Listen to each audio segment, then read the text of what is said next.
4 வார்த்தை தானோ? 4 வார்த்தை தான். அல்லாஹும் மகஃபிர் தம்பி குல்லுஹு அப்படின்னா, இறைவா என் ஒட்டுமொத்த பாவத்தையும் மன்னிச்சிரு. நான் வாழ்நாள் முழுக்க செஞ்சிருப்பேன், எனக்கே ஞாபகம் இருக்காது.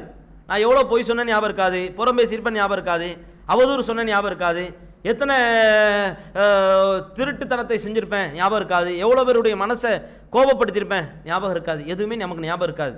இது ரசூலா எங்கே கேட்டாங்க தெரியுமா? சஜிதாவில் கேட்டாங்க. அல்லாஹும் மகஃபிர் தம்பி குல்லுஹு, சொல்லுங்க பார்ப்போம். அல்லாஹும் மகஃபிர் தம்பி குல்லுஹு, 4 வார்த்தை தான். இந்த 4 வார்த்தையை ரசூலா சஜிதாவில் அதிகமாக கேட்டாங்க. சஜிதா என்னது?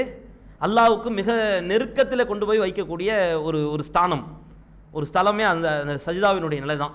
இது ரசூலா கடைசி நாள் வரைக்கும் இந்த பிரார்த்தனை செஞ்சுருக்கிறாங்க. கடைசி நேரம் வரைக்கும் செஞ்சுக்கிட்டே இருக்காங்க. இறைவா என் ஒட்டுமொத்த பாவத்தையும் மன்னிச்சிரு, என் ஒட்டுமொத்த பாவத்தையும் மன்னிச்சிரு. இது எவ்வளோ நாளும் கேட்கலாம். நம்ம ஒரு நாளைக்கு 1000 தடவை கேட்கலாம், 1000 தடவை கேட்கலாம், தாராளமாக கேட்கலாம். அதனால் நமக்கு என்ன பாவம் செஞ்சால் நமக்கு எழுதிலாம் நம்ம வச்சுக்கலை. அவ்வளவு நம்ம தூய்மையான வாழ்க்கையெல்லாம் யாரும் வாழலை. இந்த நாளில் நான் என்ன பாவம் செஞ்சேன், நான் அதுக்கு மன்னிப்பு தர்றேன், இந்த நாளில் இந்த தீமை செஞ்சேன், நான் அதுக்கு மன்னிப்பு தரேன், ஏதாவது ஞாபகம் இருக்கா? எதுவும் இல்லை. அப்போ ஒட்டுமொத்த பாவத்தை மன்னிப்பதற்குண்டான அந்த வழிவாசல்களை அல்லாஹும் அல்லாஹ்வின் தூதரும் நமக்கு திறந்து வச்சிருக்கிறாங்க. அதை நாம் கடைசி காலம் வரைக்கும் செஞ்சுக்கிட்டே இருக்கணும். அதையும் தாண்டி அல்லாஹ் மறுமையில் நம்மளை நிச்சயமாக மன்னிப்பான் என்ற எதிர்பார்ப்பையும் நாம் என்ன செய்யணும், கொள்ள வேண்டும். அல்லாஹ் ரப்பல் ஆலமீன் அந்த சக்திக்கு மீறியதை என்ன செய்ய மாட்டான், சிரமப்படுத்த மாட்டான். இதுதான் அந்த சகோதரர் கேட்ட கேள்விக்கு பதில். அடுத்தது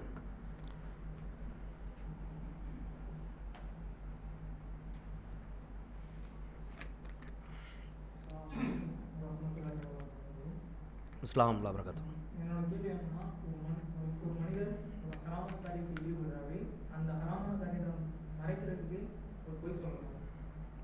சரி, சகோதரர் கேட்கக்கூடிய கேள்வி,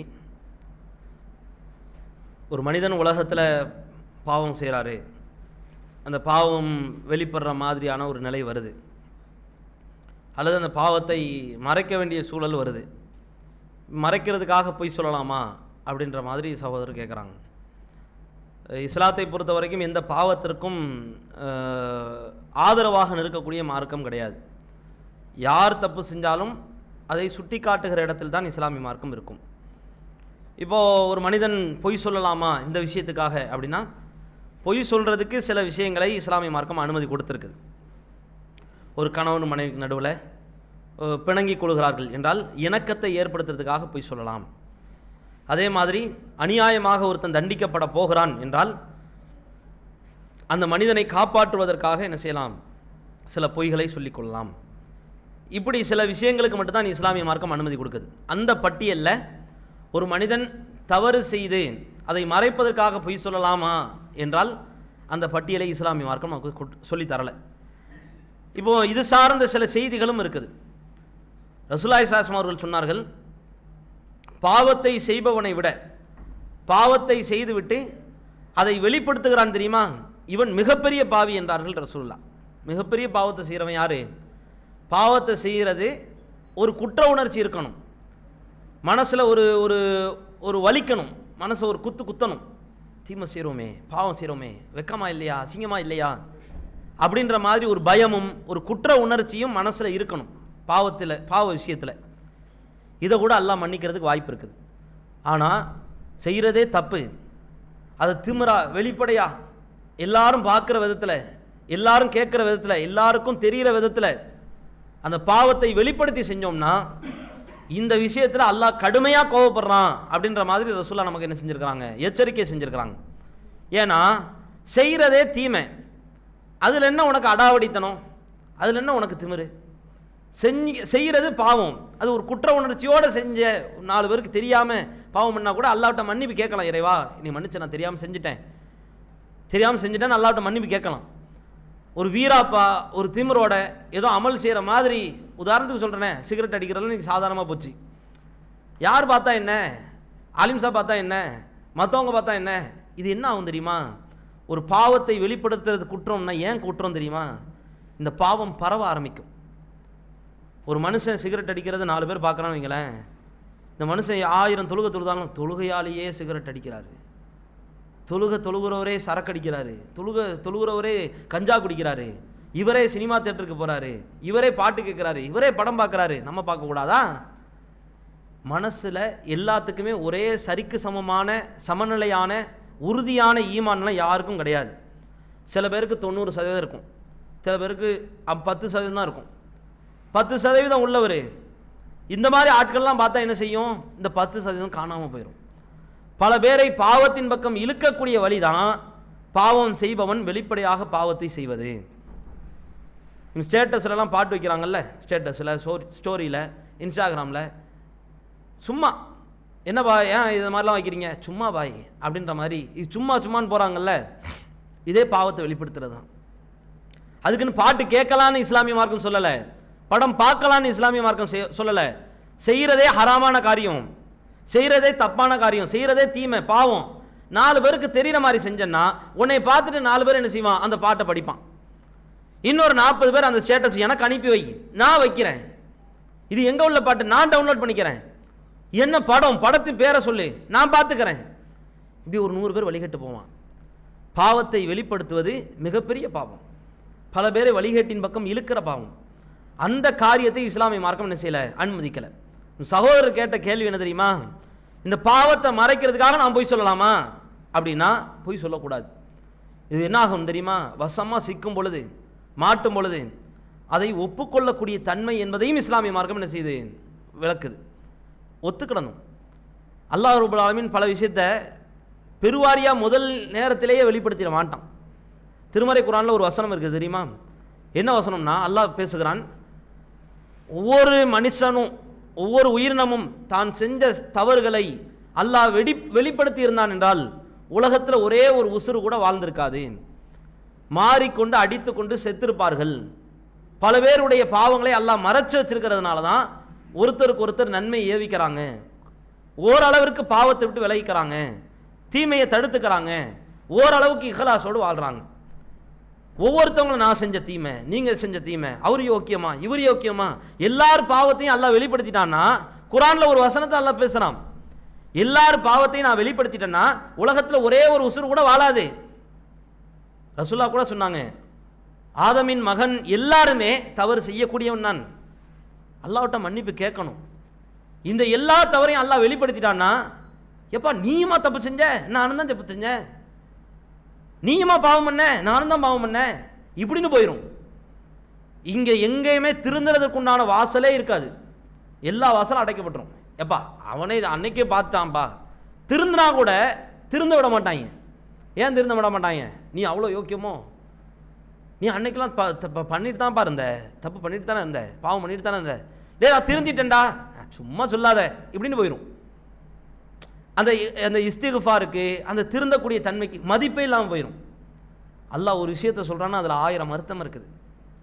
உலகத்தில் பல பேருடைய பாவத்தை மறைச்சி வச்சு அல்லாஹ் பாதுகாத்துருக்கிறான்னா நம்முடைய கண்ணியத்தை பாதுகாக்கிறது கிடையாது, இந்த சமூகம் திருந்துவதை நோக்கி ஒரு பயணத்தை மேற்கொள்ளணும் அப்படின்றதுக்காக. சகோதரர் கேட்ட கேள்வி என்ன தெரியுமா, ஒரு கட்டத்தில் அது வெளிப்படுற மாதிரி இருந்துச்சுன்னா மறைக்கிறதுக்கு போய் சொல்லலாமா, போய் சொல்லக்கூடாது. ரசூலுல்லாஹி ஸல்லல்லாஹு அலைஹி வஸல்லம் அவர்கள் வாண்டடாக சில விஷயத்தை வெளிப்படுத்தினாங்க.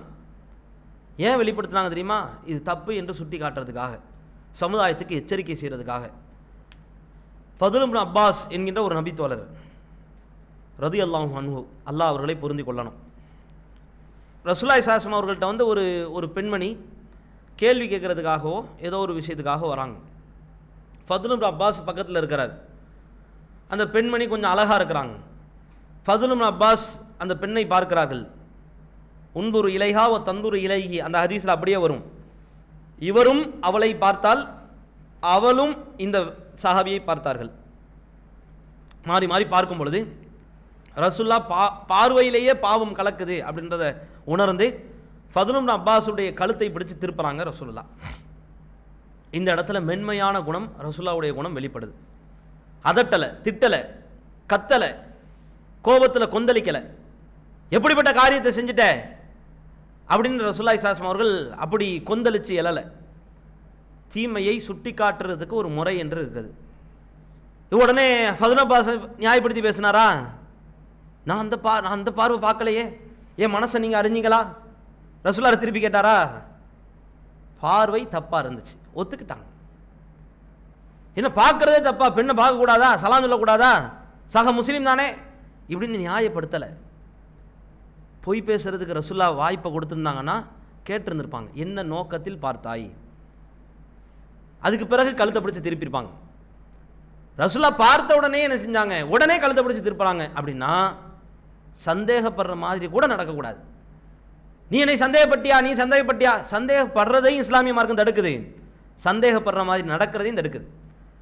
நம்ம எல்லாரும் சந்தேகப்படுற மாதிரி நடந்துட்டு நீ ஏன் என்னை சந்தேகப்பட்ட, நீ ஏன் என்னை சந்தேகப்பட்ட, சந்தேகப்படலாமான்னு சொல்லக்கூடாது. சந்தேகப்படுற மாதிரி நடக்கிறதையும் இஸ்லாமிய மார்க்கம் தடுக்குது. ஒரு நேரத்தில் ரசூலுல்லாஹ் தன்னுடைய மனைவி ஒரு மனைவிட்ட ரசூலுல்லாஹ் இரவு நேரத்தில் பேசிகிட்டு இருக்கிறாங்க.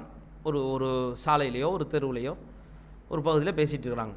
ஒரு 2 சஹாபாக்கள் அப்படி கடந்து செல்லும் பொழுது ரசூலுல்லாஹி ஸல்லல்லாஹு அலைஹி வஸல்லம் அவர்கள் அந்த 2 சஹாபியும் கூப்பிட்டு, இந்த நிற்கிறாங்களே இந்த பெண்மணி வேற யாரோ கிடையாது, இவங்க என்னுடைய மனைவி தான், நான் திருமணம் முடித்த மனைவி தான். அப்போ அந்த 2 சஹாபாக்கள் ரொம்ப பயப்படுறாங்க. அல்லாஹ்வின் தூதர், உங்களை சந்தேகப்படுவோமா, நீங்கள் என்னை சந்தேகப்பட மாட்டீங்க தான், ஆனால் ரசூலுல்லாஹ் சொன்ன வார்த்தை, உடம்புல ரத்தம் ஓடுகிற இடமெல்லாம் சைத்தான் ஓடுகிறான், இன்னைக்கு உங்களை கடந்து போக வச்சிருவான், நல்ல நம்பிக்கையில் எடுத்து வச்சிருவான், நாளை பின்ன இன்னொரு யாரையாவது இந்த கேள்வி கேட்கும்போது நான் பதில் சொன்னேன்னா இவர் என்ன இதே வேலையாக திரிகிறாரு, அன்னைக்கு தான் விட்டோம் இப்படின்ற மாதிரி சைத்தான் கிளப்பி விடுவான். அதனால் கூப்பிட்டு நான் விளக்கம் சொல்லிடுறேன், இவங்க யாரோ அந்நிய பெண் அல்ல, என் மனைவி, நான் என்னுடைய மனைவிட்ட தான் பேசிகிட்டு இருக்கிறேன், இதை உணர்ந்து கொள்ளுங்கள் அப்படின்ற மாதிரி ரசூலுல்லாஹ் விளக்கம் சொல்கிறாங்க. இந்த இடத்துல என்ன பார்க்கணும்னா, சந்தேகப்படக்கூடாது, சந்தேகப்படுற மாதிரி ரசூலுல்லாஹ் நடக்கவும் கூடாது. இப்போ ஒரு கட்டத்தில் மாட்டிட்டோம் அப்படின்னா அதை நியாயப்படுத்தவும் கூடாது. ஃபதுல் இப்னு அப்பாஸ் நியாயப்படுத்தலை. அதே மாதிரி பல சஹாபாக்கள் அதை ரசூலுல்லாஹ் சுட்டி காட்டும் பொழுது நியாயப்படுத்தி பேசலை, மறைச்சி பேசலை, பொய் பேசலை. ஒரு சஹாபியை ரசூலுல்லாஹி ஸல்லல்லாஹு அலைஹி வஸல்லம் அவர்கள் எல்லா சஹாபாக்களையும் கூப்பிட்டு ஒரு ஒரு ஒரு குன்றின் மீது ஏறி நின்று, இந்த சஹாபி யார் தெரியுமா, என்ன தப்பு பண்ணார் தெரியுமா, இவரை ஜக்காத்து வசூலிக்கிறதுக்கு நான் அனுப்பி வச்சா ஜக்காத்தை வாங்கி போட்டு இது மக்கள் கஜானாவுக்காக தந்தது, அரசாங்கத்துக்காக, இது சில மக்கள் எனக்காக தந்தது என்று தனக்காக சில விஷயத்தை ஒதுக்குகிறார். இவர் அத்தா வீட்டில் இருந்தாருன்னா இந்த பொருளாதாரம் வந்திருக்குமா, இவர் அம்மா வீட்டில் இருந்தாருன்னா இந்த பொருளாதாரம் வந்திருக்குமா. ரசூலுல்லாஹ் எல்லாத்தையும் கூப்பிட்டு கேட்டாங்க. இதை ஒரு மனுஷன் செஞ்ச தப்பு தானே, ஒரு மனுஷன் செஞ்ச தப்ப ஏன் ஊர் ஃபுல்லாக ரசூலுல்லாஹ் பரப்பணும், ஏன்னா அந்த விஷயம் அவ்வளோ பெரிய விஷயம். ஃபதுல் இப்னு அப்பாஸை போய் எல்லாத்தையும் ரசூலுல்லாஹ் சொன்னாங்களா, சொல்லலை. என்ன காரியம் பண்ணிட்டார் தெரியுமா ஃபதுல் இப்னு அப்பாஸ்னு பேரை வச்சுக்கிட்டு இங்கே உட்காந்துட்டு அந்த பெண்ணையே பார்த்துட்டு நிற்கிறாரு, நான் கழுத்தை பிடிச்சி திருப்பினேன், இல்லைனா அவர் பார்த்துக்கிட்டே இருந்திருப்பார், இது ரசூலுல்லாஹ் சொன்னாங்களா, சொல்லலை. எதை வெளிப்படுத்தணுமோ அதை ரசூலுல்லாஹி ஸல்லல்லாஹு அலைஹி வஸல்லம் அவர்கள் அப்படி அதை காட்டினாங்க, அப்படி பார்த்தாங்க. இப்போ இந்த விஷயத்தை ரசூலுல்லாஹ் காட்டினதுக்கு காரணம், பொது காரியத்தில் ஒரு ஆளை நியமித்தோம் அப்படின்னா அதுக்கு விசுவாசமாக அவர் நடக்கணும், இதுக்கு மார்க்க சட்டம் என்னன்னு கேட்கணும். அல்லாஹ்வின் தூதரே வசூலிக்க போனேன், சில பேர் எனக்குன்னு தனியாக தந்தாங்களே, இது கூடுமா இப்படின்னு கேட்டிருந்தா பிரச்சனை இல்லை, ரசூலுல்லாஹ் சாந்தமாக அணுகியிருப்பாங்க. இவர் என்ன பண்ணிட்டார்னா எடுத்து ஒதுக்கிட்டார், இது கஜானாவுக்கு மக்கள் தந்தாங்க, இது எனக்கு தந்தாங்க, இது எனக்கு தான் சொந்தம் அப்படின்ற மாதிரி சொந்தம் கொண்டாடும் பொழுது ரசூலுல்லாஹ் இப்போ தான் கோபம் அடைகிறாங்க. எல்லாத்தையும் கூப்பிட்டு பொது விஷயத்தில் தவறிழைத்தால் பொதுவாக தான் நான் பேசுவேன், தனிப்பட்ட விஷயத்தில் தவறிழைத்தால் தனிப்பட்ட முறையில் நான் அதை செய்வேன், டீல் பண்ணிக்கிறேன். இப்போ 2 இடத்துலையுமே பொய் பேசுறதுக்கு ரசூலுல்லாஹ் அனுமதி கொடுக்கல. அப்போ தீமை செஞ்சோம்னா அது யாருக்கும் தெரியாத விதத்தில் செஞ்சுட்டோம்னா அல்லாஹ்விட்ட மன்னிப்பு கேட்கணும், திருந்திக்கணும், தொடர்ச்சியாக இருக்கக்கூடாது. எல்லா விஷயத்தையும் அல்லாஹ் வெளிப்படுத்த மாட்டான், ஆனால் அதே நேரத்தில் தொடர்ச்சியாக இருந்துச்சுன்னா ஒரு நாள் வெளிப்பட்டுரும். பல நாள் திருடன் ஒரு நாள் அகப்படுவான் அப்படின்ற மாதிரி ஒரு நாள் வெளிப்படுத்தும் பொழுது அப்போ பொய் சொல்லுவோம், ஒரு பொய்யை மறைக்கிறதுக்கு 1000 பொய் சொல்லுவோம். இந்த வாசலை இஸ்லாமிய மார்க்கம் இறுக மூடிருச்சு. மாட்டிட்டியா ஒத்துக்க, அப்பயாவது நீ திருந்துவ. நீ பொய் பேசி தப்பிச்சனவன் ஏன் சாட்சி அளிக்க தோணும், மேலே மேலே பொய் ஒரு கட்டத்தில் பொய்யினே தெரிஞ்சிச்சு வைங்களேன், பொய் சத்தியம் செய்ய தோணும். பொய் எங்கே போய் நிறுத்தும், பொய் பேசி ஒருத்தன் பழகிட்டான், தப்பை மறைக்கிறதுக்காக பொய் பேசிக்கிட்டே இருக்கான், ஒரு கட்டத்தில் என்ன செஞ்சுருவாங்க, எப்பா இவர் பொய் தான்பா சொல்லுவார் அப்படின்னு போயிடும். இப்போ என்ன செய்வான் அந்த மனுஷன், அல்லாஹ் மீது சத்தியமாக, பொய் சத்தியம் என்ன செஞ்சால் என்ன தண்டனை, என்ன பிராய்ச்சித்தம், 3 நாள் நோன்பு வைக்கணும் தொடர்ச்சியாக. அந்த காரியத்தை ஒரு செஞ்சுக்கிட்டே இருப்போம். ஒரு சத்தியத்துக்கு ஒரு தடவை அல்லாஹ்வின் மீது சத்தியமிட்டு பொய் சொன்னோம்னா 3 நோன்பு வைக்கணும். இவர் ஒரு பொய்யை சொல்லிட்டு பல பொய்யை அதை நிரூபிக்கிறதுக்கு, அதை முட்டு கொடுக்கறதுக்காக பல பொய்யை சொல்லிட்டு ஒரு கட்டத்தில் அல்லாஹ் மீது சத்தியம் செஞ்சுருவார். அல்லாஹ் மேலே சத்தியம் செஞ்சதோடு விட்டுருவாரா? அடுத்தடுத்து செஞ்சுக்கிட்டே இருப்பார். இது அப்படித்தான் கொண்டு போய் நிறுத்தும். அதனால் அந்த பொய்யின் வாசலை இஸ்லாமிய மார்க்கம் இந்த விஷயத்தில் திறக்கவே இல்லை. நீ வந்து அது எல்லை மீறி போயிடுவ, அது உனக்கு அளவு தெரியாது, அதனால் இருக்க முடிருச்சு.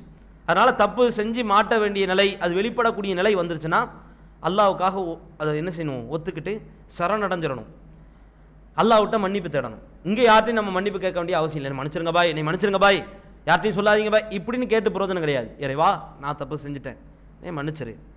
அவர்கிட்ட என்ன சொல்லணும்னா, நான் திருந்திக்கிறேன், இந்த ஒரு தடவை வாய்ப்பு கொடுங்க, யார்ட்டையும் சொல்ல வேண்டாம், நான் அல்லாவுக்கு பயந்து நான் திருந்துவேன், கண்டிப்பாக திருந்துவேன், இப்படின்ற மாதிரி வாக்குறுதி கொடுத்துக்கலாம். பொய் சொல்லக்கூடாது இந்த விஷயத்தில். சரியா? இதுதான் இஸ்லாமிய மார்க்கம் நமக்கு கற்றுருந்துருக்கிற விஷயம். அடுத்த கேள்வி.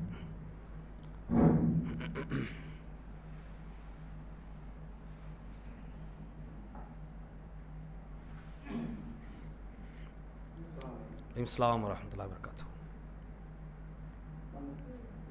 சொந்த பந்தம் இறந்து போகிறாங்க, சரி, குறிப்பாக தாய் தந்தைகள், அவங்களுக்கு வந்து கத்தம் பாத்தியாக ஓதுறாங்க, ஓதிருக்கோம். அது வந்து அது ஓதிய நன்மைகள்லாம் வந்து அவங்களுக்கு போய் சேருமா? நம்ம இமாம்கள்லாம் சொல்கிறாங்க சேரும், ஓதுறது நல்லதுன்னு சொல்கிறாங்க.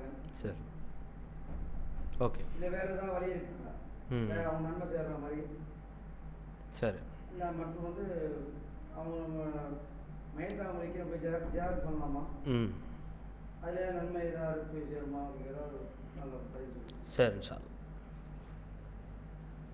இறந்தவங்களுக்காக ஹத்தம் ஃபாத்திஹா இப்படின்ற மாதிரி ஓதுறது, இது வந்து இறந்தவங்களுக்கு நன்மையை பயக்குமா? அதே மாதிரி இறந்தவங்களுக்காக என்னென்னலாம் செய்யலாம், இறந்தவங்களுடைய கபரை போய் ஜியாரத் செய்யலாமா இப்படின்ற மாதிரி சில கேள்விகளை இறந்தவர்கள் சம்மந்தமாக சகோதரர் கேட்டிருக்கிறாங்க. இதில் இஸ்லாமிய மார்க்கம் நமக்கு கற்று தந்திருக்கிற சில அடிப்படையான விஷயங்கள் தான். இது எல்லாத்துக்கும் தெரிந்திருக்கக்கூடிய விஷயந்தான், மீண்டும் நினைவுபடுத்தி கொள்ளணும். இறந்தவர்கள் பொதுவாக அவர்கள் உலகத்தில் அவங்களால அமல் செய்ய இயலாது. அவங்க இனிமேல் தொழ முடியுமா? முடியாது. நோன்பு வைக்க முடியுமா? முடியாது. இது யார் இறந்தாலும் இதுதான் நிலைமை. ரசுல்லா இப்போ தொழ முடியுமா? ரசுல்லாவும் நினச்சா தொழ முடியாது. ரசுல்லா நோன்பு வைக்க முடியுமா? ரசுல்லாவும் நோன்பு வைக்க முடியாது. ரசுல்லாவுக்கே இதுதான் கதி அப்படின்னா நமக்கும் இதுதான் கதி, நம்ம தாய் தந்தைக்கும் இதுதான் கதி. அதே நேரத்தில் சில விஷயத்தை இஸ்லாமிய மார்க்கம் அனுமதிக்காது. நான் ரெண்டாவது சொல்கிறேன். இப்போ ஹத்தம் ஃபாத்திஹா அப்படின்னு சொல்லி சில விஷயத்தை சில மக்கள் செய்து கொண்டிருக்கிறார்கள். இது நன்மையை சேர்க்குமா அப்படின்னா நன்மையை சேர்க்காது, தீமையை சேர்க்கும். தீமையை யாருக்கு சேர்க்கும் அப்படின்னா யார் செய்கிறாங்களோ அவங்களுக்கு சேர்க்கும், இறந்தவங்களுக்கு போய் சேர்க்காது. இறந்தவங்களுக்கு நன்மையும் சேர்க்காது, தீமையும் சேர்க்காது. இந்த அதிக பிரசங்கி வேலையை யார் செய்கிறாங்களோ, ஏன்னா இது இஸ்லாம் காட்டி தரல, இது பிதாத்து. பிதாத்து மார்க்கம் காட்டி தராத காரியம். ரசுல்லாவும் எத்தனையோ ஜனாசாக்கள் அடக்கம் பண்ணாங்க, எத்தனையோ ஜனாசாக்கள் அடக்கம் பண்ணாங்க. உஹது போர்லலாம் கிட்டத்தட்ட 70 சஹாபாக்கள், 70 பேர் முத்தாய்ப்பாக இருந்தவங்க, போர் வீரர்களாக இருந்தவங்க, அநியாயமாக கொடூரமாக வதை செய்யப்பட்டு கொலை செய்யப்பட்டு கொன்றொழிக்கப்பட்டாங்க. 70 பேரை அடக்கம் செய்கிறதுக்கு சஹாபாக்களால் முடியலை. போனதே போர்க்களம். 70 பேர் கொல்லப்பட்டாங்கன்னா எத்தனை பேர் அடிபட்டிருப்பாங்க, எத்தனை பேர் வெட்டுப்பட்டிருப்பாங்க, எத்தனை பேர் குத்துப்பட்டிருப்பாங்க, எத்தனை பேர் ரத்த காயத்தோடு நிற்பாங்க. கொல்லப்பட்டதே 70 பேர்னா பாதிக்கப்பட்டவங்க எவ்வளோ பேர் இருப்பாங்க? இப்போ பாதிக்கப்பட்டவங்க எல்லாரும் சேர்ந்து என்ன செய்யணும்? இந்த 70 பேரை அடக்கம் பண்ணணும். அடக்கம் பண்ணனா ஆல்ரெடி குழியை தோண்டி வச்சுட்டு போர்க்களத்துக்கு போனாங்களா? அதுவும் இல்லை. போர்க்களத்துக்கு போயிட்டு வந்து அந்த பாதிப்பில், அந்த அதிருப்தி நிலையில், அந்த வெட்டுப்பட்ட காயத்தோடு குத்துப்பட்ட அந்த இரத்த வெள்ளத்தோடு நின்று கொண்டு என்ன செய்ய வேண்டிய சூழல்? குழி தோண்ட வேண்டிய சூழல். 70 சஹாபாக்களுக்கு 70 குழி தோண்ட முடிஞ்சிச்சா? உஹது போரினுடைய நிலைமை, 70 பேர் கொல்லப்பட்டு ஷஹீதாக்கப்பட்டாங்க. 70 பேர் அடக்கம் செய்யறதுக்கு 70 குழி தோண்ட முடியல சஹாபாக்களால், ஏனைய சஹாபாக்களால். 30-35 குழி தான் தோண்ட முடியுது. ஒவ்வொரு குழியிலையும் 2-2 சஹாபாக்களை ரசூல் அடக்கம் பண்ணாங்க. உஹது போர் மாதிரி மிகுந்த ஒரு பாதிப்பு எந்த போர்க்களத்திலையும் கிடையாது. உஹது போரில் சஹாபாக்கள் அனுபவிச்ச அந்த அனுபவம், அந்த பக்குவம் வேற எந்த போர்லையும் கிடையாது. அவங்க பெற்ற படிப்பினை உஹது போரில் ரொம்ப அதிகம், ரொம்ப அதிகம். வேதனை, சோதனை, கஷ்ட நஷ்டம், பெருத்த ஒரு அடி, பெரிய ஒரு பேரிடர் என்றால் உஹது போர் தான். மிகுந்த அளவுக்கு இருந்துச்சு. அந்த வலி வந்து கடைசி வரைக்கும் சஹாபாக்களுக்கு இருந்துச்சு. மறக்கவே முடியாத ஒரு அடி, சரியான அடி. இப்போ 70 பேர் அடக்கம் செஞ்சுட்டு ரசூலுல்லாஹ் கத்தம் பாத்தியா ஓதுனாங்களா அப்படின்னா ஓதலை. இந்த 70 பேருக்கு இந்த நிலைமை. ஏன்னா நான் 1-2 ஜனாசாவாக சொல்லலாம். ரசூலுல்லாஹ் ஒவ்வொரு சஹாபாக்கள், ஒரு ஹதீஜா ரதியல்லாஹு அன்ஹா அவங்க இறந்து போனாங்க, ரசூலுல்லாஹ் அடக்கம் பண்ணாங்க. அதுக்காக ஓதுனாங்களா? இல்லை. தன் தாய் தந்தைக்காக ஓதுனாங்களா? இல்லை. தன்னுடைய பிள்ளை இப்ராஹிம் சிறு பிராயத்திலே மௌத்தாய் போனார், அடக்கம் செஞ்சுட்டு ஓதுனாங்களா? இல்லை. ஹம்சா என்கின்ற ரசூலுல்லாஹ்வுடைய சிறிய தகப்பனார் இந்த உஹது போரில் வந்து கொல்லப்பட்டார். ஹம்சாவை ரசூலுல்லாஹ் புகழும் பொழுது இவர் அசதுல்லா, அல்லாஹுவின் சிங்கம் என்று ரசூலுல்லாஹ் அப்படி பேர் வச்சாங்க. எல்லா சஹாபாக்களுக்கும் போர் புரிய தெரியாது, இந்த ஹம்சாவுக்கு போர் புரிய தெரியும். ஒரு வீரதீர தியாகியாக இருந்தார். எல்லா சஹாபாக்களுக்கும் ஓரளவுக்கு தான் பயிற்சி, பெரிய அளவுக்கு அவங்களுக்கு தெரியாது. அவங்களுக்கு சில பேருக்கு மதீனாவாசிகளுக்கு வியாபாரம் விவசாயம் பண்ண தெரியும், மக்காவாசிகளுக்கு முஹாஜிர்களுக்கு வேலை பார்க்க தெரியும், அவங்களுக்கு வந்து கடை அலுவலகம் வியாபாரம் இது மாதிரி தெரியும். இப்படித்தான் சஹாபாக்கள் பண்பட்டு இருந்தாங்களே ஒழிய போர்க்களத்தில் பெருவாரியான மக்களுக்கு அந்த அந்த போர் வியூகம் தெரியாது. இந்த நேரத்தில் தனி மனுஷனா நின்று எதிரிகள் பல பேரை வெட்டி வீழ்த்திய மிகப்பெரிய ஒரு தியாகி, மிகப்பெரிய ஒரு உயிர் தியாகி ஹம்சா. ஹம்சாவை உஹது போரில் போட்டு தள்ளும் பொழுது ரசூலுல்லாஹ் ஹம்சாவுக்காக என்ன செய்யல, தன்னுடைய சிறிய தகப்பனார் சின்னத்தா, இந்த சின்னத்தாவுக்காக ரசூலுல்லாஹ் என்ன செய்யலை, கத்தம் பாத்தியா ஓதலை. அப்போ ரசூலுல்லாஹ்வுக்கு ஓத தெரியாதா? ரசூலுல்லாஹ்வுக்கு ஓத தெரியாமல் நம்ம இன்னைக்கு ஓதுனோம்னா அப்போ ரசூலுல்லாஹ் மிஞ்சிய காரியம் தானே. ரசூலுல்லாஹ்வுக்கே தெரியலப்பா, எனக்கு தான் தெரியும் அப்படின்ற அதிக பிரசங்கித்தனமா இல்லையா? ஒரு மார்க்கம் நமக்கு காட்டி தராத எந்த காரியமாக இருந்தாலும் அது பிதாத்து தான். இந்த 70 பேருக்கும் ரசூலுல்லாஹ் ஓதலை. உஹது போர்லையும் 70 பேர் கிட்டத்தட்ட குர்ராக்கள் ஒரு கூட்டம் இருந்துச்சு. குர்ராக்கள்னா ஹாஃபில்கள், குரானை மனதிலே மனனம் செய்த மகத்தான பெருமக்கள். இவங்க இஸ்லாத்தை கற்றுக் கொடுக்கணும்னு சொல்லி போய் வெட்டுப்பட்டு ஷஹீதாக்கப்பட்டாங்க. ஒரு நயவஞ்சக கூட்டம் வம்படியா இந்த 70 பேரை இழுத்துட்டு போய் அநியாயமாக நம்பிக்கை துரோகம் செஞ்சு கழுத்தறுத்து கொன்னாங்க. இந்த 70 சஹாபாக்களுக்காக ரசூலுல்லாஹ் 40 நாட்களுக்கு மேலா அல்லாஹ்விட்ட குனூத் நாசிலா என்று ஓதினார்கள், சோதனை கால குனூத் என்று. 70 பேர் கொல்லப்பட்டது ரொம்ப வலிதோய்ந்த காரியமாக மாறிடுச்சு. போர்க்களத்தில் கொல்லப்பட்ட 70 பேராக இருந்தால் கூட அதுக்கு பிறகு போர் பயிற்சியை செஞ்சு ஓரளவு ப்ரிப்பேர் பண்ணிடலாம் அடுத்த தளத்தை. குரானை முழுவதுமாக மனனம் செஞ்சவங்க கொஞ்சம் பேர் தான் இருந்தாங்க. அந்த 70 பேரை மொத்தமாக கொத்தா கூட்டிகிட்டு போய் கொன்றொழிச்சாங்கன்னா இந்த வலியை ரசூலுல்லாஹ்வால் தாங்க முடியல. உஹது போரில் கொல்லப்பட்ட 70 பேருக்கு ரசூலுல்லாஹ் என்ன செய்யலை, குனூத் நாசிலா ஓதலை. குர்ராக்கள் 70 பேர் கொல்லப்பட்ட பொழுது ரசூலுல்லாஹ் குனூத் நாசிலா ஓதுனாங்க. ஏன்னா அந்த வலியை விட அது வலி தான், அவங்க சிறப்பு இல்லாதவங்களாம் கிடையாது, அவங்க ஷஹீதாக்கப்பட்டாங்க சொர்க்கம். இவங்களும் ஷஹீதாக்கப்பட்டாங்களா? இவங்களும் ஷஹீது தான். ஆனால் அந்த வலியை விட இந்த வலி கஷ்டம். ஒரு மனுஷனுக்கு குரானை ஓத சொல்லி கொடுக்குறது எவ்வளோ கஷ்டம். இப்போ இந்த 70 பேருக்காவது ரசூலுல்லாஹ் கத்தம் பாத்தியா ஓதுனாங்களா? ஓதலை. குனூத் நாசிலா ஓத தெரிஞ்ச ரசூலுல்லாஹ்வுக்கு ஏன் கத்தம் பாத்தியா ஓத தெரியல? ஏன் ஓத தெரியலைன்னா இஸ்லாத்தில் ஓத இல்லை, ஓத சொல்லி தரலை. அல்லாஹ் சொன்னதை சொல்லியிருந்தா ரசூலுல்லாஹ் செஞ்சுருப்பாங்க கத்தம் பாத்தியாண்டு. அப்படி இன்னைக்கு செய்யப்படுதுன்னா இதனால் எந்த பிரயோஜனமும் கிடையாது, இதனால் பாதிப்பு தான், இதனால் பாதிப்பு தான்.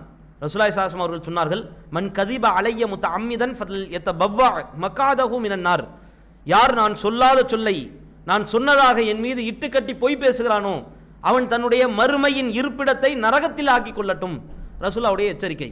இப்போ கத்தம் பாத்தியா ரசூலுல்லாஹ் ஓதுனாங்களான்னா ஓதலை, நம்ம எப்படி ஓத முடியும்? இது யாருக்காகவும் யாரும் ஓதக்கூடாது, யாருக்காகவும் ஓதக்கூடாது. தாய் தகப்பன் மட்டுமல்ல, அண்ணன் தம்பி மட்டுமல்ல, அக்கா தங்கச்சி மட்டுமல்ல, பெற்றெடுத்த பிள்ளை மட்டுமல்ல, யாருக்காக கூட ஓதக்கூடாது, யாருக்கும் ஓதக்கூடாது. ஏன்னா மார்க்கம் காட்டி தரல. இது அடிப்படையில் முதல்ல விளங்கிக்கணும். இப்போ இறந்தவங்களுக்காக என்ன தான் செய்யலாம்? ஜியாரத்து செய்யலாமா? கபரை போய் ஜியாரத்து செய்யலாமா? ஜியாரத்து செய்கிறதுனால அவங்களுக்கு ஏதாவது நன்மையானா அவங்களுக்கு நன்மை கிடையாது. ஜியாரத்து செய்கிறதுனால நமக்கு நன்மை. ரசூலுல்லாஹ் ஜியாரத்தை அடிப்படையாக சொல்லும் பொழுது நமக்கு கற்றுத்தந்த பாடம் என்னென்னா, ஃபைனஹா துதக்கிருல் ஆஹிரா ஃபசூருஹா ஃபைனஹா துதக்கிரு ஆஹிரா.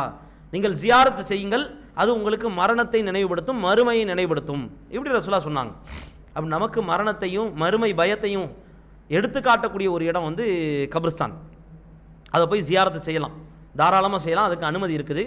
இப்போ அவங்க இறந்த அந்த அடியார்கள் இணை வைப்பு கலக்காமல் இறந்து போயிருந்தாங்கன்னா இவங்களுக்காக அந்த இடத்துல பிரார்த்தனை செய்யலாம். இறைவா, என் தாய் இணை வைப்பு இல்லாமல் வாழ்ந்தாங்க, ஏதோ தன்னால் இயன்ற அளவுக்கு வாழ்ந்திருப்பாங்க, அவங்க தொழாமல் கூட இருந்திருக்கலாம், இறைவா மன்னிச்சிரு, அவங்க பாவம் செஞ்சிருந்தாங்கன்னா மன்னிச்சிரு, அவங்க தீமை செஞ்சிருந்தாங்கன்னா மன்னிச்சிரு, சொர்க்கத்தில் விட்டுரு என்று பிராயச்சித்தம் தேடலாம்.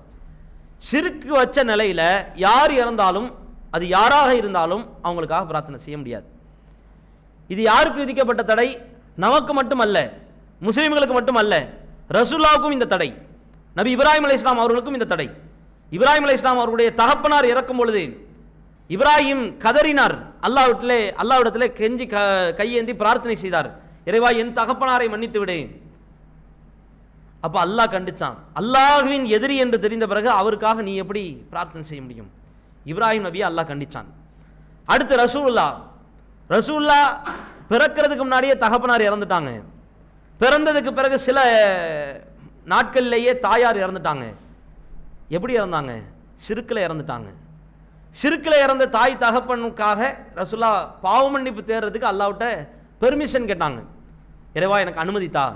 எதுக்கு? நான் பாவ மன்னிப்பு தேடுறதுக்கு. அனுமதி கிடையாது. நான் என் நண்பன் என்று தேர்ந்தெடுத்த இப்ராஹிம் நபிக்கு கொடுக்கல, உனக்கு கொடுத்துருவேனா? ரசூலுல்லாவுக்கும் சேர்த்து தடை. ஷிர்கில் மௌத்தா போனா உன் தகப்பனா இருந்தாலும் உன் தாயா இருந்தாலும் மன்னிப்பு கேட்கக்கூடாது. அல்லாஹ் என் தாய் தகப்பனுக்கு மன்னிப்பு கேட்கறதுக்கு நான் அனுமதி கேட்டேன், அல்லாஹ் எனக்கு தரல. அதுக்கு பிறகு ஜியாரத்து செய்யறதுக்கு அனுமதி கேட்டேன், எனக்கு தந்துட்டான் என்று ரசூலுல்லாஹ் சொன்னாங்க. அப்போ ஜியாரத்தை செஞ்சுக்கலாம், மன்னிப்பு தேடக்கூடாது. அப்போ ஷிர்கில் மௌத்தா போனவங்களுக்கு மன்னிப்பு கூட கேட்கக்கூடாதுன்னா மற்றதும் செய்யக்கூடாது. இப்போ ஷிர்கில் மௌத்தா போகல, நார்மலாக ஷிர்க் இல்லாமல் அல்லாஹ்வுக்கு பயந்து ஓரளவுக்கு வாழ்ந்தவங்க, தொழாமல் கூட இருந்திருக்கலாம், உபச்சாரம் கூட செஞ்சுருக்கலாம், கொலை கூட செஞ்சுருக்கலாம், தற்கொலை கூட செஞ்சுருக்கலாம், இவங்களுக்காக மன்னிப்பு கேட்கலாமா அப்படின்னா தாராளமாக கேட்கலாம். ஷிர்க் வச்சவங்களுக்கு மட்டும்தான் துவா கூட செய்யக்கூடாது என்று இஸ்லாமிய மார்க்கம் தடுக்குதே ஒழிய, உபச்சாரம் செஞ்சு மரணிச்சாலும், கொலை செஞ்சு மரணிச்சாலும், தற்கொலை செஞ்சு மரணிச்சாலும், திருட்டு செஞ்சு மரணிச்சாலும், அவதூறு சொல்லி மரணிச்சாலும், வட்டி வாங்கி மரணிச்சாலும், மரணித்த எந்த அடியாருக்காகவும் யாராக இருந்தாலும் தாராளமாக துவா செய்யலாம். இறைவா அவங்களுக்காக மன்னிச்சரு, அவங்க ஏதோ நெருக்கடியில் வட்டி வாங்கியிருப்பாங்க, ஏதோ ஒரு உணர்வு வயப்பட்டு விபச்சாரம் செஞ்சுருப்பாங்க, ஏதோ தப்பு செஞ்சுருப்பாங்க, ஏதோ அவசரத்தில் கொலை செஞ்சுருப்பாங்க, நீ மன்னிச்சிரு என்று கேட்கலாம். இதுக்கு அனுமதி இருக்குது. ஷிர்கில் மௌத்தா போனவங்களுக்கு மட்டும்தான் என்ன செய்யக்கூடாது? துவா செய்யக்கூடாது. மற்ற யாருக்காக இருந்தாலும் துவா செய்யலாம். இது பொதுவான அனுமதி. இது இறந்தவங்களுக்காக குர்ஆன் ஓதலாமா அப்படின்னா குர்ஆன் ஓதக்கூடாது. இறந்தவங்களுக்காக தொழலாமா அப்படின்னா தொழக்கூடாது. இறந்தவங்களுக்காக நோன்பு வைக்கலாமா அப்படின்னா கடமையான நோன்பு அவங்களுக்கு நியத்து இருக்கிற நிலையில், உடல் சக்தி இருக்கிற நிலையில் மௌத்தா போயிருந்தாங்கன்னா அந்த விடுபட்ட நோன்பை நம்ம கலா செஞ்சு செஞ்சுக்கலாம், அவங்களுக்காக வச்சுக்கலாம். இதை தாண்டி நியத்து இல்லைன்னா அதையும் வைக்கக்கூடாது. சரியா? இறந்தவங்களுக்காக உம்ரா செய்யலாமா அப்படின்னா உம்ரா செய்ய முடியாது. உம்ரா என்பது என்னது? ஃபர்லு கிடையாது, சுன்னத். இறந்தவங்களுக்காக ஹஜ்ஜு செய்யலாமா அப்படின்னா ஹஜ்ஜு செய்கிறதுக்கு நியத்து இருந்து, அதற்கு சக்தி இருந்து, அதுக்கு பொருளாதாரம் இருந்து, அதற்கு ஆசை இருந்து, அதே நிலையில் அவங்க மரணிச்சிருந்தாங்கன்னா அதுக்காக என்ன செஞ்சுக்கலாம்? ஹஜ்ஜு செய்யலாம். இதெல்லாம் ரசூலுல்லாஹ் கொடுத்த அனுமதிகள் இறந்தவங்களுக்காக. இறந்தவங்களுக்காக தாராளமாக எவ்வளோ நாளும் பிரார்த்தனை செய்யலாம். ஷிர்க் இல்லாதவங்களுக்கு இறந்தவங்களுக்காக தர்மம் செய்கிறது, தர்மத்தின் வாசலை இஸ்லாமிய மார்க்கம் எல்லா வகையிலையுமே என்ன செஞ்சிருச்சு? திறந்து வச்சிருச்சு. யாருக்காக வேண்டுமானாலும் நம்ம தர்மம் செஞ்சுக்கலாம், யாருக்காக வேண்டுமானாலும். ரசூலுல்லாஹ் பேரில் தர்மம் செய்யலாமா? ரசூலுல்லாஹ் பேரில் கூட செய்யலாம். முகமது நபி 1 லட்ச ரூபா போட்டுக்கோங்க, பள்ளிவாசல் நான் கொடுக்குறேன், ரசூலுல்லாஹ்வுக்கு நன்மை போய் சேரட்டும் அப்படின்னு ஒரு மனுஷன் கொடுக்கலாமான்னா தாராளமாக கொடுக்கலாம். ஒவ்வொரு சஹாபாக்கள் பேர்லையும் கொடுக்கலாமா? தாராளமாக கொடுக்கலாம். சஹாபிய பெண்மணிகள் பேரில் கொடுக்கலாமா? தாராளமாக கொடுக்கலாம். தர்மத்தின் வாசலை இஸ்லாமிய மார்க்கம் யாருக்கும் என்ன செய்யலை? அடைக்கலை. ஷிர்க் வச்சவங்களுக்காக தர்மம் செய்யலாமா அப்படின்னா செய்யக்கூடாது. உபச்சாரம் செஞ்சவங்களுக்காக தர்மம் செய்யலாமா? செய்யலாம். கொலை பண்ணவங்களுக்காக தர்மம் செய்யலாமா? இறைவா நான் தர்மம் செய்கிறேன், அவன் கொலை பண்ணிட்டான் தான், அவனை மன்னிச்சிரு, அவனுக்காக நான் தர்மம் செய்கிறேன் என்று ஒரு மனுஷன் செய்யலாம், தாராளமாக செஞ்சுக்கலாம். தற்கொலை செஞ்சு மரணிச்சாலும் தாராளமாக செஞ்சலாம். தற்கொலை செஞ்சு மரணிச்சா ஒரே ஒரு விஷயத்தை ரசூலுல்லாஹ் தடுத்தாங்க. என்ன செய்யக்கூடாது? நீங்கள் தொழுகை நடத்தக்கூடாது. தற்கொலை செஞ்சு ஒருத்தன் இறந்து போயிட்டார்னா அவருக்கு தொழுகை நடத்துறதுக்கு யாருக்கும் அனுமதி இல்லை. அவரை டைரெக்டாக கபரில் கொண்டு போய் அடக்கம் செஞ்சுட்டு போயிடணும். அவராச்சு அல்லாஹ்வாச்சு, அவர் முடிவு அவர் தேடிக்கிட்டாரு. யார் கேட்டது? அல்லாஹ் இறந்து போன்னு சொன்னானா? அல்லாஹ்வுக்கு உசுர் எடுக்க தெரியாதா? அவரு வீம்பு பிடிச்சி போய் திமிரு எடுத்து போய் அவர் கொழுப்படுத்த போய் தற்கொலை செஞ்சு இறந்து போனாலும் அவருக்காக தொழுகை நடத்தக்கூடாது. தொழுகை தான் நடத்தக்கூடாதுன்னு சொல்லி ரசூலா தடுத்துருக்காங்களே ஒழிய துவா கேட்கக்கூடாதுன்னு ரசூலா தடுக்கலை. அப்போ இறந்தவங்களுக்காக இதையெல்லாம் இஸ்லாமிய மார்க்கம் சொல்லுதே ஒழிய கத்தம் ஃபாத்தியா, 40 நாள் ஃபாத்தியா, 7ஆம் ஃபாத்தியா இதெல்லாம் இஸ்லாமிய மார்க்கம் நமக்கு அனுமதி தரல, அதை காட்டி தரல. ரசூலா யாருக்கும் செய்யலை, ரசூலா சொல்லியும் தரல, ரசூலா அனுமதியும் கொடுக்கல. அதனால் அதை செய்யக்கூடாது. எதையெல்லாம் செய்யணும்னு ரசூலா ஆர்வம் காட்டினாங்களோ, தர்மம் மாதிரி இந்த மாதிரி மற்ற பிரார்த்தனை துவா இதெல்லாம் தாராளமாக செஞ்சுக்கலாம். இதுதான் சகோதரர் கேட்டதுக்கு பதில். அடுத்த கேள்வி.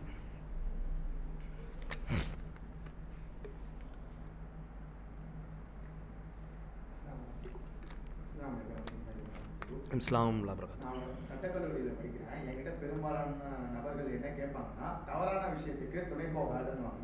இப்போ எனக்கு ஒரு கேஸ் வருதுன்னா, நல்லது செஞ்சவங்களும் இது அந்த பாதிக்கப்பட்டவங்களும் இருப்பாங்க,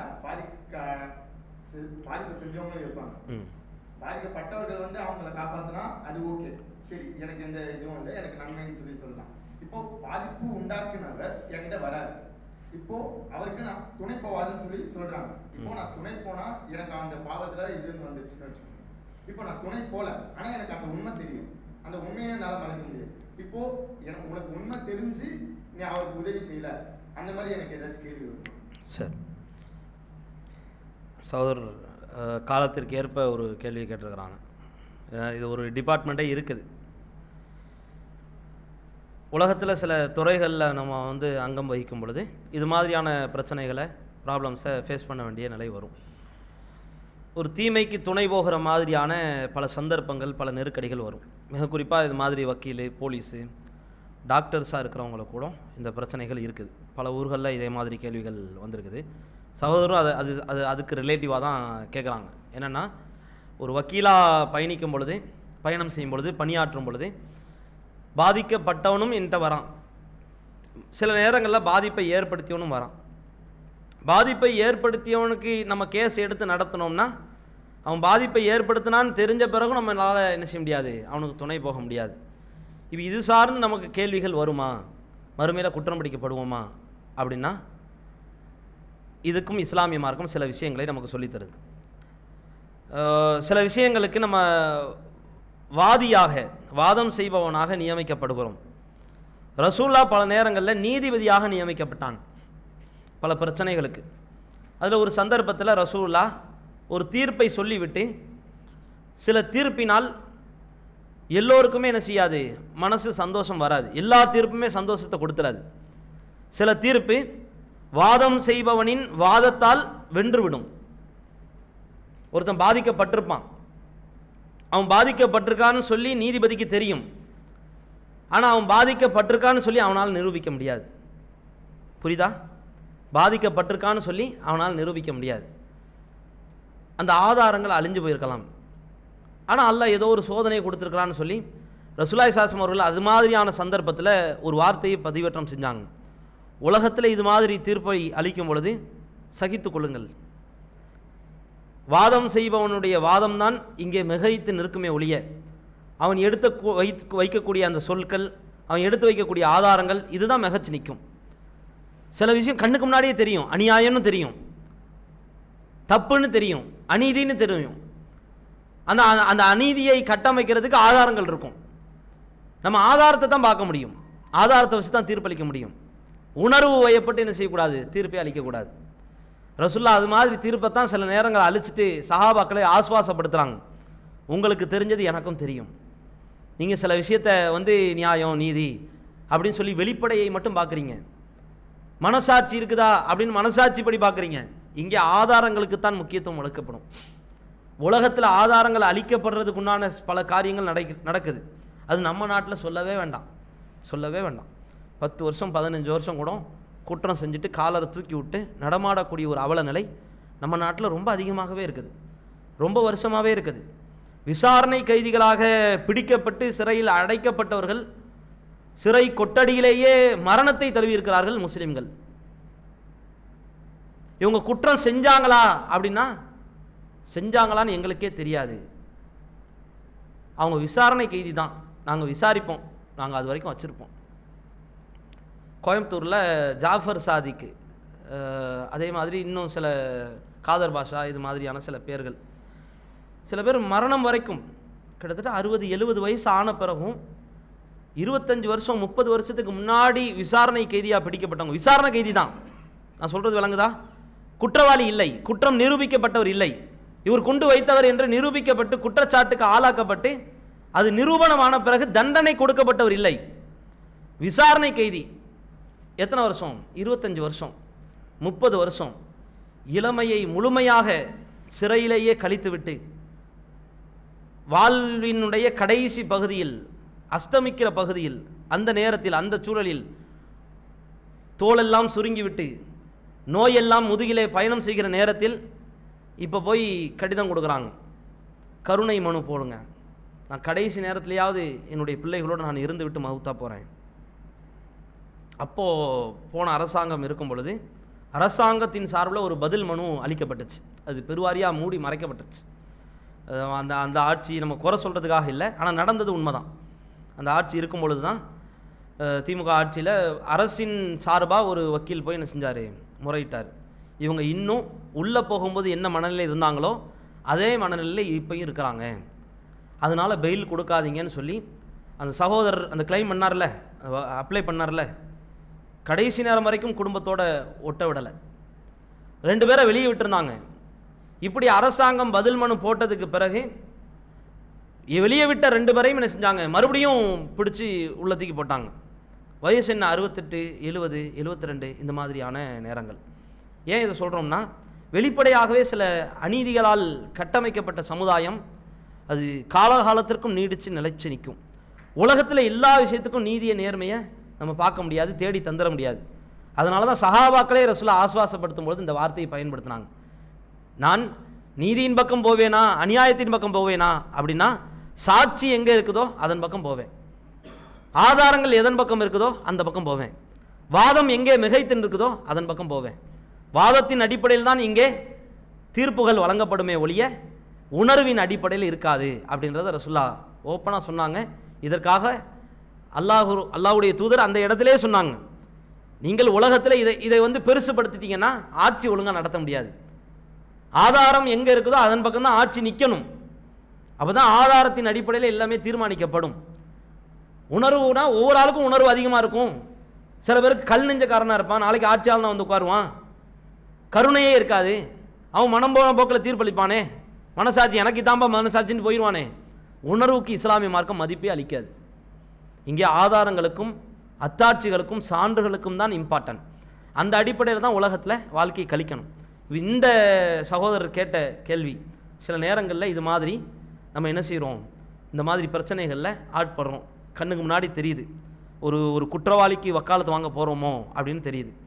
சில சாட்சியங்களை ஏற்படுத்த முயல்கிறாங்க. அவங்க தந்த சாட்சியத்தின் அடிப்படையில் நம்ம வாதாடலாமா அப்படின்னா தாராளமாக வாதாடலாம், பிரச்சனை இல்லை தான். ஆனால் மனசில் ஒரு உறுத்தல் இருந்துக்கிட்டே இருக்குதுன்னா அல்லாஹ்விட்ட இதுக்கும் நம்ம மன்னிப்பு கேட்டு தான் ஆகணும்.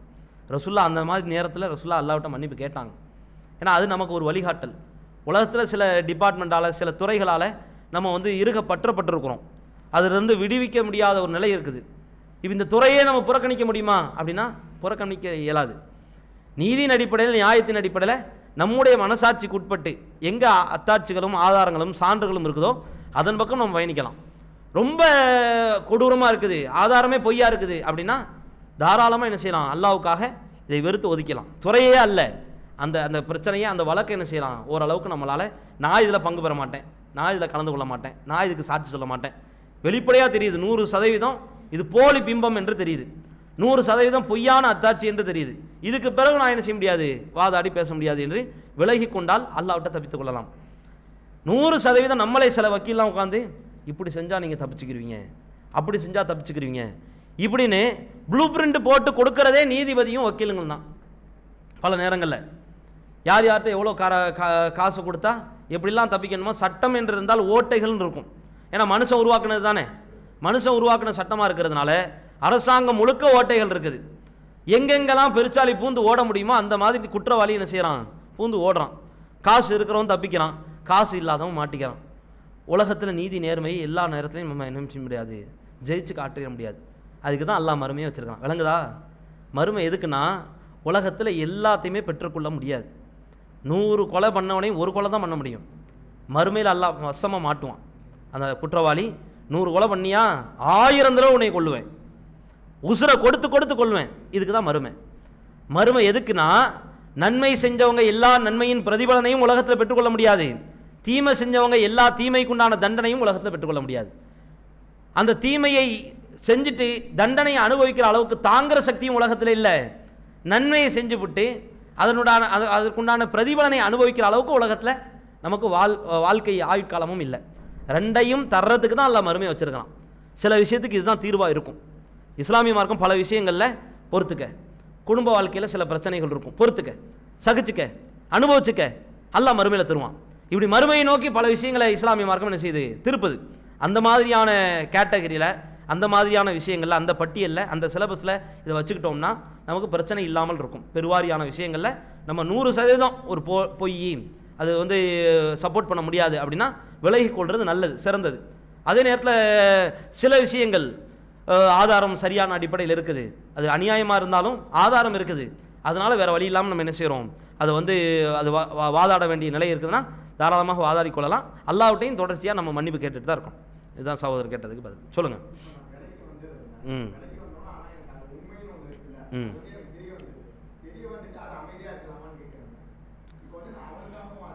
Okay okay okay.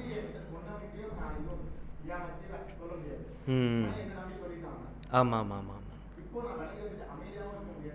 சரி, விலகினதுக்கு பிறகு சகோதரர் கேட்டதில் ஒரு விடுபட்ட தகவல். விலகினதுக்கு பிறகு நம்ம இப்போது அநியாயத்தின் பக்கம் நிற்கணுமா நியாயத்தின் பக்கம் நிற்கணுமா அப்படின்ற மாதிரி கேட்குறாங்க. நியாயத்தின் பக்கம் நிற்கிறது நல்லது, அது நமக்கு பாதிப்பை ஏற்படுத்தாத வகையில் இருக்கணும்.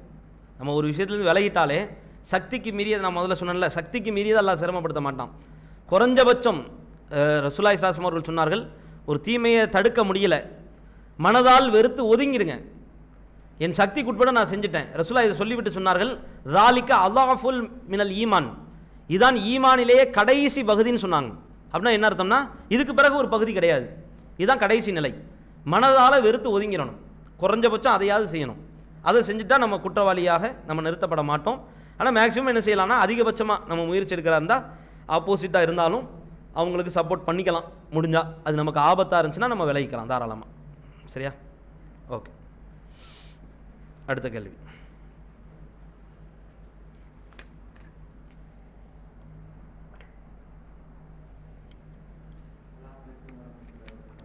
இஸ்லாம் சரி, ஓகே, சிறிய கேள்வி தான்.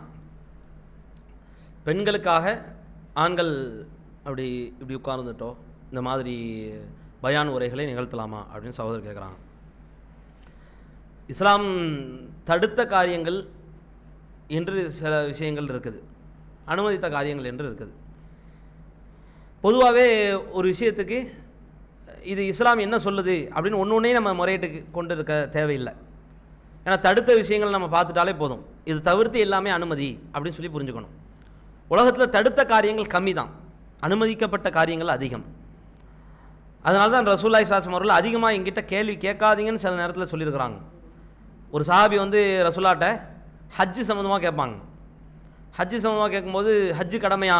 ஆமாம், ஹஜ்ஜு கடமை. யார் மீது கடமை? நல்ல வசதி படைத்தவர்களுக்கு கடமை. வசதி படைத்தவங்களுக்கு கடமையா? சரி சரி. அது சஹாபி விடலை, வசதி படைத்தவங்க செய்யணும். ஒரு ஹஜ்ஜு செய்யணுமா, எத்தனை ஹஜ்ஜு செய்யணும்? ரசூலுல்லாஹ் அமைதியாக இருக்க ஆரம்பிச்சிட்டாங்க. உங்கள்கிட்ட தான் கேட்குறேன், ஒரு ஹஜ்ஜு செய்யணுமா, எத்தனை ஹஜ்ஜு செய்யணும்? அப்பையும் ரசூலுல்லாஹ் அமைதியாக இருக்கிறாங்க. இன்னும் அந்த சஹாபி விடலை, வருஷம் வருஷம் ஹஜ்ஜு செய்கிறது கடமையா? வருஷம் வருஷம் அவர் நல்ல வசதி படைச்சவராக வேறு இருக்கிறாரு, வருஷம் வருஷம் செய்யணுமா, ஒவ்வொரு வருஷமும் ஹஜ்ஜு செய்யணுமா இப்படின்னு கேட்டுக்கிட்டே இருக்கிறாங்க. மறுபடியும் ரசூலுல்லாஹ் அமைதியாகவே இருந்துட்டு அவர் வலியுறுத்தி மறுபடியும் கேட்கும்பொழுது ரசூலுல்லாஹ் சொன்ன ஒரு வார்த்தை, திரும்ப திரும்ப நீ கேட்டேன், அதை நான் ஆமான்னு சொல்லிட்டேன்னு வைங்களேன், உங்களுக்கு சிரமமாக போயிடும். சில விஷயத்தை திரும்ப திரும்ப கேட்காதீங்க. இறை செய்தியினுடைய தொடர்பு எங்கிட்ட இருக்குது சில நேரங்களில், அந்த நேரத்தில் நீங்கள் திரும்ப திரும்ப ஆர்வப்பட்டு கேட்கறதுனால அல்லாஹ் என்ன செஞ்சுருவான், அதை கடமையாக்கி விடுவான். இது யாருக்கு சிரமம்னா, என் சமுதாயத்தின் சிரமம். வசதி படித்தவங்க வருஷம் வருஷம் செய்கிற நிலைமையிலே இருக்கிறாங்க. வாழ்நாளில் ஒரு தடவை செய்கிறதே சில பேருக்கு கசப்பாக இருக்குது. பொருளாதாரம் உள்ளவங்களுக்கே நல்லா சம்பாதிக்கிறாங்க, நல்ல பொருளாதாரம் இருக்குது, வீடு வாசல் காரு நட்டு நகை சொத்து பத்து ஆபரணம் நிறைய இருக்குது. வருஷத்தில் அதாவது வாழ்நாளில் ஒரு தடவை ஹஜ்ஜி செய்கிறதே சிரமமாக இருக்குது. இந்த மாதிரி ரசூலா சொல்லியிருக்கிறாங்க. ஏன் சொன்னாங்கன்னா சில விஷயத்தை கேட்காதீங்கன்றாங்க ரசூல்லா. இப்போ இந்த பெண்கள் பயான் சம்மந்தமாக, இதுக்கும் அதுக்கு சம்மந்தம் இல்லை, பெண்கள் பயான் சம்மந்தமாக என்னன்னா, இது சம்மந்தமாக இஸ்லாமிய மார்க்கம் தடுத்திருக்குதா அப்படின்னா தடுக்கலை, தடை செய்யலை. இப்போ அனுமதிச்சிருக்கிறா அப்படின்னா அனுமதியும் ரசூலுல்லாஹி ஸல்லல்லாஹு அலைஹி வஸல்லம் அவர்கள் ஓப்பனாக கொடுக்கல.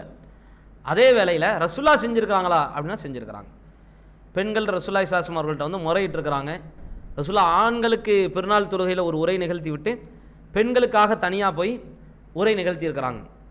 சரி, ரசூலாவும் நம்மளும் ஒன்றா, ரசூலாட்ட இருந்த இறையச்சம் நம்மள்ட்ட இருக்கா, ரசூலா மாதிரி பெண்களை பார்க்க முடியுமா, ரசூலா ஒரு டிஸ்டன்ஸ் மெயின்டைன் பண்ணுவாங்க, அல்லாஹ்வுக்கு பயப்படுவாங்க, ஒரு இறை தூதர், அவங்களும் நம்மளும் ஒன்றா அப்படின்னு நம்ம என்ன செய்ய முடியாது, இதை ஒப்பிட்டு பேச முடியாது. ஏன்னா ரசூலா தடுக்கலை, ரசூலா மட்டும் செய்யலை, சில சஹாபாக்களும் பெண்களிடத்தில் மார்க்க பிரச்சாரங்களை செஞ்சுருக்கிறாங்க. பெண்களிடத்தில் இஸ்லாத்தை எடுத்து சொல்லி இஸ்லாத்தின் பக்கம் அழைப்பு கொடுத்துருக்குறாங்க. பிற மதத்தவர்களாக பிற மத சகோதரிகளாக இருக்கும் பொழுது மார்க்கத்தை சொல்லி கூப்பிட்டு வந்து ரசூலாவிட்ட பையத்தை செய்ய வச்சுருக்கிறாங்க. இதெல்லாம் நடந்திருக்குது, பல சந்தர்ப்பங்களில் பல சூழ்நிலைகளில் நடந்திருக்குது. பெண்கள் பயானில் ஒரு ஆண் தாய் போய் பேசுகிறதுனால பிரச்சனை வரும் என்றால் அந்த பிரச்சனைக்குரிய தாயே நம்ம என்ன செய்யணும், அதுக்குண்டான நடவடிக்கைகளில் ஈடுபடணுமே ஒழிய ஒட்டுமொத்தமாக பெண்கள் பயானுக்கு பெண்கள் தான் பேசணும், ஆணே பேசக்கூடாது அப்படின்னு சொல்லி நம்ம மார்க்க சட்டத்தை வரையறுக்க முடியாது. ஏன்னா மார்க்கம் தடுக்கலை. மார்க்கம் தடுக்காத காரியம் எந்த காரியத்தையும் நம்ம என்ன செய்யக்கூடாது, நம்ம தடுக்கக்கூடாது. மார்க்கம் அனுமதித்த காரியம் அப்படின்ற அடிப்படையில் இதை பார்த்தோம்னா மார்க்கம் அனுமதிச்சிருக்குது. மார்க்க அடிப்படையில் பெண்கள்கிட்ட இஸ்லாத்தை சொல்லலாம். தவறான சிந்தனை, தவறான கண்ணோட்டம், தவறான பார்வை, தவறான பேச்சு அப்படின்னு வந்துச்சுன்னா அது எங்கே தவறு நடக்குதோ அதை சுட்டி காட்டி அதை களை எடுக்கணும். அப்படி களை எடுத்துருக்குறோம் பல இடங்களில். நம்ம எங்கெல்லாம் பிரச்சனைகள் வருதோ, சில மாவட்டங்களில், சில ஊர்களில், சில கிளைகளில் பிரச்சனைகள் வரக்கூடிய சில தாய்க்கள் விஷயத்தில் நம்ம கடுமையாக நடந்திருக்கிறோம். நடவடிக்கை எடுக்கப்பட்டிருக்குது, நீக்கப்பட்டிருக்கிறாங்க. ஏன்னா இந்த விஷயத்தில் அல்லாஹ்வுக்கு பயப்படணும். நம்பி இஸ்லாத்தை கேட்பதற்காக, மார்க்கத்தை தெரிந்து கொள்வதற்காக வருவாங்க. அவங்கள்ட்ட வரம்ப மீறி தவறான சிந்தனைக்கு நம்ம இடம் அளித்தோம் அப்படின்னா இங்கே ஷைத்தான் குறுக்கிட்டுருவான், அழைப்பு பண்ணி அழிஞ்சு போயிடும், மார்க்க பண்ணி மண்ணா போயிடும். மார்க்கத்துக்கு தடைக்கெல்லாம் நம்ம எந்த நேரத்திலையும் இருக்கக்கூடாது. அந்த அடிப்படையில் நம்ம என்ன செஞ்சுருக்கிறோம், சில கட்டுப்பாடை விதித்து வச்சுருக்கிறோம். அதே வேளையில் இஸ்லாமிய மார்க்கம் என்ன செய்யலை, எந்த வகையிலையும் தடுக்கலை. தாராளமாக ஒரு ஆண் தாய் ஒரு பெண்ணுக்கு என்ன செய்யலாம், ஒரு பெண்கள் பயானுக்கு தாராளமாக தாயாக சென்று பேச்சாளராக போய் மார்க்க பிரச்சாரங்களை